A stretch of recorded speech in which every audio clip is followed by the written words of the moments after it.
बहुत समय पहले की बात है। एक छोटे से कस्बे में रमेश नाम का लड़का रहता था।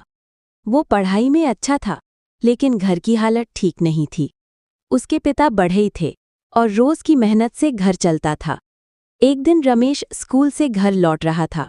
रास्ते में उसे एक चमड़े का बटुआ सड़क पर पड़ा मिला। उसने देखा तो बटुए में काफी पैसे और कुछ जरूरी कागजात थे। रमेश के मन में ख्याल आया कि अगर ये पैसे वो रख ले तो उसकी बहुत मदद हो सकती है। नए जूते खरीद सकता है, पढ़ाई की किताबें भी।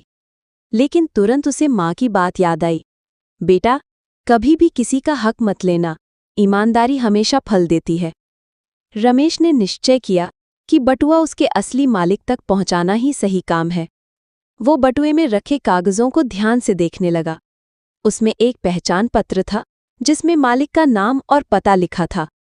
रमेश सीधा उसी घर की ओर चला गया। दरवाज़ा खटखटाने पर एक बुजुर्ग व्यक्ति बाहर आए। रमेश ने विनम्रता से कहा, दादाजी, क्या ये आपका बटुआ है? मुझे रास्ते में मिला।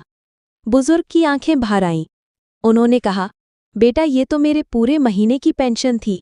अगर ये खो जाता तो मेरा गुजारा ही मुश्किल हो जाता। भगवान तुम्हें सुखी रखे। उन्होंने रमेश को आशीर्वाद देते हुए एक छोटा सा डिब्बा दिया। जब रमेश ने खोला तो उसमें एक सुंदर घड़ी थी। बुजुर्ग ने मुस्कुराते हुए कहा, ये घड़ी तुम्हारे लिए है। पैसे तो लौट आए, लेकिन तुम्हारी ईमानदारी का तो कोई मूल्य नहीं लगाया जा सकता। रमेश खुशी से झूम उठा। उसने समझ लिया कि सचमुच ईमानदारी का फल सबसे मीठा और अमूल्य होता है।